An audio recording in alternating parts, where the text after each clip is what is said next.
dar risada com o menino, de palhaçada, e não sei o quê. Ou no quarto, portinha fechada, chamando aqui, ó. Não, filho, isso que você fez é engraçado, todo mundo deu risada, mas não é assim não. Ou por aqui, ó. Você é muito inteligente, muito esperto, muito alegre, mas tem que reduzir. Senão você pode se perder. Estou treinando para a vida, irmãos. Estou treinando para a vida.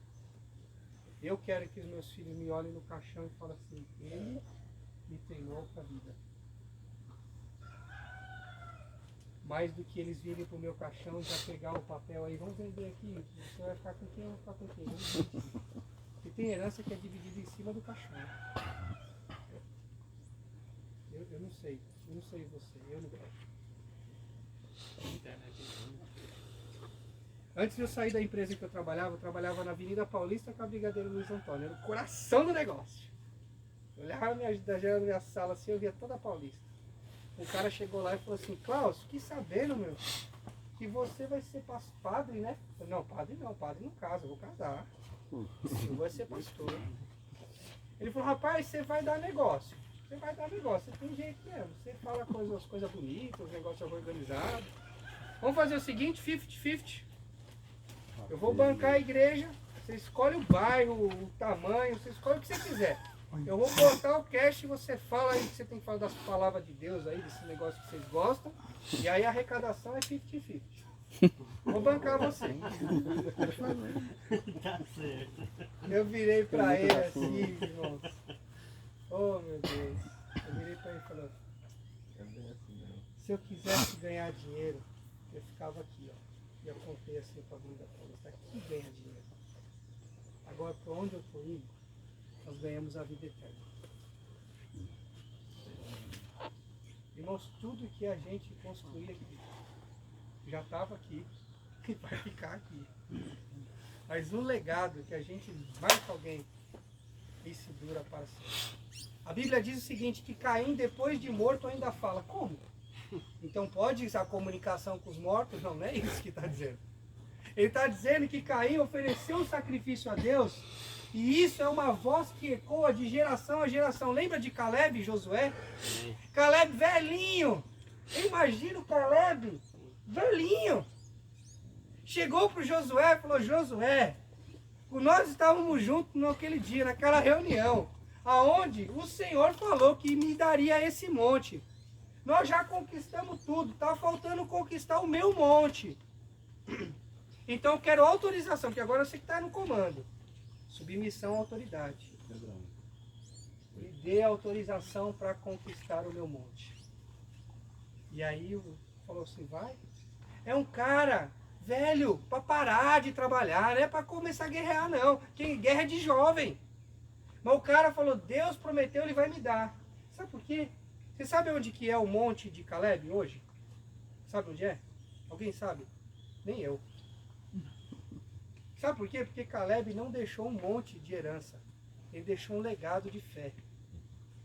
A fé de Caleb mostrou para nós homens que aquilo que Deus prometeu, ele vai cumprir, não importa a idade. Deus falou e vai fazer. Amém. Então Caleb não estava querendo deixar uma herança. Estava querendo deixar um legado para os seus filhos olharem para ele e falar, esse aqui é o monte que Deus deu ao nosso pai. Esses homens aqui, irmãos, no verso 24, eles mostraram que eles estavam preocupados era com os filhos que viriam depois e poderiam se afastar de Deus. Então os caras construíram um monte, sabe para quê? Para quando pegar as varinhas de pescar aí para a beirada do rio e ver aquele monte de pedra, falar assim, pai, o que é essa pedra aí? Isso aqui é o símbolo de que Deus é quem nos deu essa terra. E nos uniu aos irmãos que estão do outro lado do rio. Um legado, mais do que uma herança. Mais do que uma herança. Continuando aqui, vou passar esse. Temos que treinar os nossos filhos para não espelhar a sociedade caída, e sim aquilo que é vontade de Deus. Amém. Esse quadro aqui é muito interessante, não dá para ler muito bem, mas eu vou vir aqui. Temos que dois tipos de mente, uma mente dura e uma mente mole. uma mente mole e uma mente dura. Pessoas com mente mole, elas culpam quando há propagandas levianas.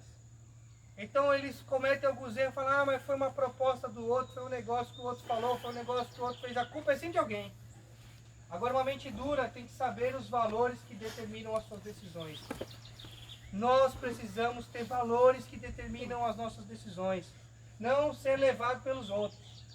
Ele aceita pouco e exige pouco a palavra escrita.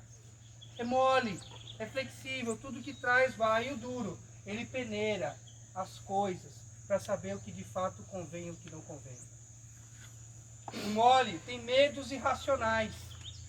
Eu tenho, agora menos, mas sempre tive medos irracionais. Por causa que o meu pai não estava lá para me treinar a tomar decisões e assumi-las até o fim. Medos irracionais. A Dani lá no Panamá, ela virou para mim no quarto assim, ela falou, Cláudio, por que é que você não assume esse negócio do paternidade, meu? Você faz tanta coisa, você viaja para tanto lugar, você dá treinamento em tanto lugar, você prega para 1000 pessoas e tá, mas o paternidade você não anda. Eu falei, eu tenho medo. Tive que ir lá no Panamá para confessar uma vergonha. É uma vergonha, né? Aí ela falou, medo do quê? Medo de dar certo. Porque deu certo, irmãos. Eu sabia que ia dar. Amém. Esse ano já foram perto de 3.000 pessoas que receberam treinamento. Hoje, eu tenho mais pedidos para treinar do que agenda para fazer. Deu certo. Daqui a pouco nós vamos ter mantenedores suficientes para treinar líderes de graça. Esse é o meu sonho. Ter gente que financia os líderes para ir aos treinamentos, levarem o material e treinarem outros. De graça. O cara vem de graça e vai de graça. Como eu fui pela primeira vez. Mas como administrar a fama? Como administrar o dinheiro? Como administrar essa exposição? Eu tenho medo. E ainda tenho. Mas muitas vezes é um medo irracional. Que me impedia de fazer aquilo que é vontade de Deus. Eu tenho que temer é desagradar a Deus. O restante Ele resolve. Irmãos, a gente tem que treinar os nossos filhos para ter uma mente dura. Porque hoje os filhos têm um coração duro. Você vai ensinar a verdade, homens de coração duro. Duro. Não falta experiências em treinamento que chegam homens até mim e falam, olha, o que você falou é muito legal, mas não sei se aqui na nossa região funciona muito bem não. Eu falei, o que não funciona na sua região? Eu estou falando de colar o coração, de amar teu filho, de impactar a história dele. Como isso não é possível? Aqui a cultura é diferente. Então nós vamos mudar a cultura. Porque nós vamos fazer aquilo que Deus quer. Irmãos, nós precisamos treinar o nosso filho para ter uma mente dura. O que é isso? É um cara treinado, que sabe o que é certo e errado, é firme nas convicções, nos valores, nos planos. Ele é duro aqui e mole aqui. Sensível à dor do outro, sensível à necessidade do próximo, pronto a estender a mão, a ajudar, a socorrer, a apoiar. É coração mole e mente dura. Porque hoje, o que a gente encontra é o inverso. É mente mole. Qualquer coisa que a sociedade fala, o cara vai. Ele vai, tá todo mundo vendo vídeo pornográfico no WhatsApp, ele vai também. Tá todo mundo mandando isso, ele vai também. Tá todo mundo fazendo isso, ele vai também. Ele se veste igual, age igual. É tudo igual, na mente. E o coração? Duro. Duro. Você fala assim, olha, aqui diz o Senhor, esse comportamento seu é fora da vontade de Deus. Ele fala, é verdade, pai, está fora mesmo. Eu vou continuar. Duro. Olha, tem que se inverter. Treinar para aqui ser duro. E aqui, mole. E então a gente vai varrer Xinguara de homens filhos de convicção, de valores, que rejeitam aquilo que Deus rejeita. E com um coração tão amável, que o coração mais duro vai amar. Esse é o plano. E esses caras aqui desse texto nos inspiraram. a tribo de Ruben e Gad e meia de Manassés destacaram no meio do povo de Israel só por ficarem do outro lado do Jordão, mas muito mais por se posicionar e seguir os seus valores internos que mostravam que eles se importavam em deixar um legado aos seus filhos. Eles são diferentes não porque ficaram do outro lado do rio, eles foram diferentes porque eles se posicionaram de uma maneira firme. Pastor, o altar que eles deixou foi na terra deles ou do outro lado do rio? Do outro lado. Na terra dos irmãos deles. Dos irmãos. Cara, eu vou aproveitar essa colocação. Se desse pra gente sair daqui lá no rio, estava lindo. Mas não vamos fazer porque eu sei que tem pescador, os caras já agarrar os três e já botar na água, né? Acaba o sermão. A imagem é incrível. A imagem é que os filhos que estão do lado do altar, que é Canaã, cheguem no lago e falem, pai, que é essa pedra aí? Que está perto. Mas os filhos que estão do outro lado do rio, olhem daqui para lá e falem, pai, o que é aquelas pedras? Olha, nós estamos unidos àquele povo. Porque Deus nos deu lá e aqui. É demais. É um legado de fidelidade, de compromisso e de unidade das tribos. É demais. Eles tomaram uma postura controversa. Desconforta e afronta. Quando nós nos posicionamos ao lado de Deus, as pessoas se sentem desconfortáveis. É esquisito. No meio da igreja, se levanta um jovem no meio da igreja, ele fala assim, eu quero servir mais o Senhor. Ele começa a servir, invariavelmente aparecem pessoas que vão se sentir desconfortáveis. Vão se sentir estranhas. Quando eu comecei a minha caminhada com a igreja, com Deus, me converti numa igreja cristã evangélica, eu comecei a me crescer, eu escutei um negócio assim, isso aí é fogo de palha. Deve ser mesmo, mas eu acho que foi igual aquelas queimadas que vocês têm aqui, que não acaba nunca. E já foram anos. Anos. Eu volto lá na igreja e a pessoa que falou, ela está pior. Mas quando a gente mantém o nosso alinhamento aqui, é Deus que sustenta, guarda e leva. O vento sopra onde quer. Esses caras desconfortaram, mas eles tinham uma firmeza de foro íntimo.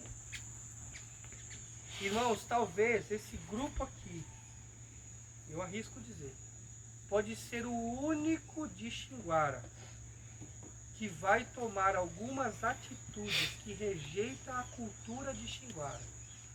Isso afronta e desconforta. Mas isso precisa ser de foro íntimo de cada um com o Senhor.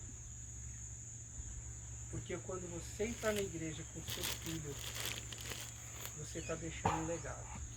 Quando você ir para a roça com seu filho, você está deixando um legado. Quando você ir para o escritório com seu filho, você está deixando um legado. E esse legado Xinguara vai ver. Amém. Vai ver. Vai ver. A disciplina é chave para a gente desenvolver a autoridade moral. A gente se submeter à autoridade moral da palavra, permitir que o Espírito de Deus assuma o controle, purificar e obedecer à nossa consciência, dizer não a atividades imorais e submeter-se à prestação de contas. Irmãos, isso aqui é muito forte. Muito forte. Nós muitas vezes não nos submetemos àquilo que Deus fala na sua palavra. E nós sofremos por isso. Nós às vezes não permitimos que o Espírito de Deus assuma o controle. Eu tenho várias experiências de sensibilidade de ouvir a Deus. E tenho muitas mais, infelizmente, de coisas que eu não dei ouvido e depois me arrependi. Quando meus filhos eram menores, Deus me deu a graça e o entendimento para falar uma frase para eles. Eles estão brincando, gritando, correndo. Sabe aquele negócio que você vê que o menino está passando o limite? Aquele monte de menino correndo. Fala, ih, vai dar ruim. Aí eu falava, Bernardo. Aí ia lá, pegava ele e falava, filho, aprenda a discernir a voz do seu pai no meio das outras vozes. Porque senão você vai crescer e não vai discernir a voz de Deus no meio das outras vozes. Isso é um treinamento que a gente tem que fazer com os nossos filhos. A gente tem que chamar e ele reconhecer no meio do barulho, essa é a voz do meu pai. E não precisa ser uma voz brava, irritante, irritada, não. Pode ser só a voz mesmo. E aí ele vem. E aí ele cresce e você tá para assinar um contrato de uma compra aí da fazer. Você vai assinar e ouvir a voz. Vira a página. Você vira a página. E as linhas miúdas iam complicar o negócio. Deus continua a nos guiar. E muitas vezes a falar. Mas a gente tem problema de surdez. Às vezes o negócio pode ser a coisa mais maravilhosa do mundo, mas não é para nós. Deus vai dizer. E às vezes é um negócio que ninguém quer. Ele fala, pega que vai virar ouro. Pá. Demais. Jeremias comprou campo que os caras estavam queimando. Falou assim, ó, essa porcaria aqui, dá um boi aí e pega toda essa terra. Tá bom. Deus falou, compra o campo, lava a escritura na frente de todos, que nós vamos voltar para essa terra aqui, aí vai valer muita grana. Era uma promessa que Deus traria o povo de volta e era um negócio para a vida de Jeremias. Nós precisamos estar saturados pela palavra de Deus, conhecer, viver, saber, estudar, pensar, deixar Deus encher o nosso coração com ela. Para ter uma vida no Espírito e não uma vida na carne. A vida do Espírito, ela na carne, é uma vida que muitas vezes segue o padrão do mundo, segue a história do mundo, segue a realidade de todo mundo, faz o que todo mundo faz, segue como todo mundo segue. Mas a do Espírito faz a gente tomar decisões que ninguém entende, mas no final a gente vê que aquilo foi de proteção para a nossa vida. Uma vez eu fiquei tão irritado com a tia da Dani. A gente estava indo para São Paulo de carro, e aí nós dormimos na casa dela, paramos o carro na garagem, o cara da frente trancou a garagem com cadeado, o cara foi na padaria. Velhinho indo na padaria, pensa na velocidade. E eu doido para ir embora, doido, já tinha tomado café, fiquei lá. Meu Deus do céu, esse homem não chega, esse homem não chega. Aí daí a pouco vem ele assim com a sacolinha do pão. E demorou 15 a 20 minutos para ir na padaria, que é na esquina, irmão. Pensa num cara bravo. Abriu lá o cadeado, saí com o carro, tudo, dirigimos uns 10 minutos. E eu vi um acidente de trânsito há 15 minutos antes. Não tinha nem chego o SAMU ainda. Um caminhão perdeu o controle do outro lado, era a pista assim, uns 8, 10 metros mais alto, que subia para Goiás. O caminhão perdeu o controle lá, ele voou por cima da grama que tem aqui, bateu no outro caminhão e um monte de carro foi entrando de baixo. Pista de 120 por hora na descida. Quando passou assim, nós olhamos aquilo. Eu encostei o carro, eu tinha um frio. E eu falei inúmeras vezes, Deus me perdoa, Deus me perdoa, Deus me perdoa, Deus me perdoa. Eu tive essa sensação que eu ia estar debaixo daquele caminhão.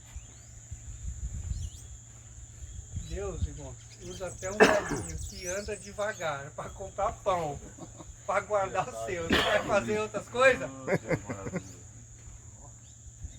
Deus é tão bom, irmão. A gente precisa ter essa sensibilidade. Negócio perdido pode ter sido livramento. Negócio feito pode ter sido bênção. Pode até dar em maldição. A grande lance é a sensibilidade. A tribo de Gad e Manassés, eles se posicionaram de modo controverso à normalidade das coisas. Ousaram fazer diferente porque tinham convicções e objetivos diferentes. Irmão, vocês são bons de roça, mas tem umas coisas básicas que dá para um paulista se arriscar. Plantou milho, dá milho. É assim ainda, né? É soja, dá soja. Planta milho, arara come. Não sobra nada pra gente. Cuidado. Então, ouse fazer diferente para colher resultados diferentes. Todo mundo segue o curso? Por que eu vou seguir? Eu tenho Deus. Eu vou para o quarto secreto, não foi assim que Jesus ensinou? Quando orares, então, entra no teu quarto e fechada a tua porta e ora o teu pai que está em secreto. E o teu pai que vem em secreto te abençoa. Ele abençoa onde? Dentro do quarto. Não é aquela oração, Senhor, eu vou sair do quarto, aí lá o Senhor faz alguma coisa. Ele abençoa dentro do quarto. E o que é que Deus pode fazer conosco dentro do quarto? Dar paz ao nosso coração. Tirar algumas ideias esquisitas da nossa cabeça. Botar ideia esquisita em nossa cabeça. Para quando a gente sair do quarto, sair na paz e na convicção de fazer a diferença. Esses caras fizeram isso. Eles inventaram um negócio que ninguém tinha inventado. Eles botaram um monumento do outro lado do rio, para que quando eles vão pescar com os meninos aqui, olha lá, meu filho, Deus é que fez isso por nós. Tá ligado? Eles tiveram uma postura que criou referência para todo o povo. Verso 33. Vamos aqui na Bíblia. 33.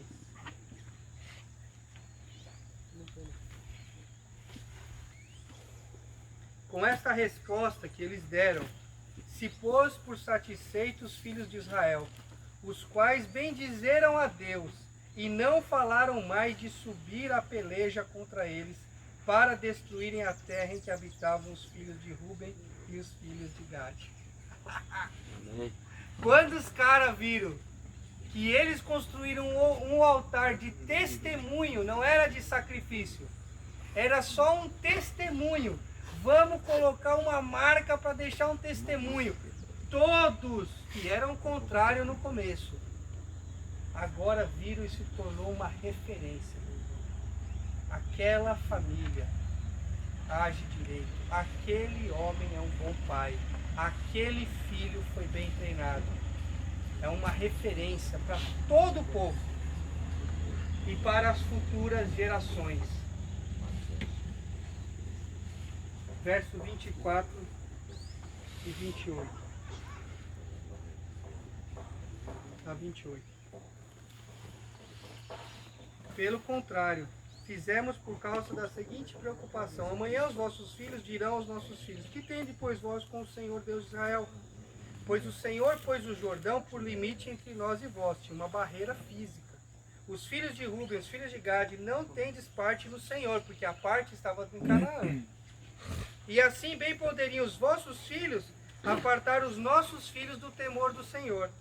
Pelo que dissemos, preparemo-nos e edifiquemos um altar para holocausto, não para holocausto, nem para sacrifício, mas para que entre vós e nós, e entre todas as nações depois de nós, nos seja testemunho e possamos servir ao Senhor diante dele com os nossos holocaustos e os nossos sacrifícios, as nossas ofertas pacíficas, e para que os vossos filhos não digam amanhã: a nossos filhos não têm de partes com o Senhor.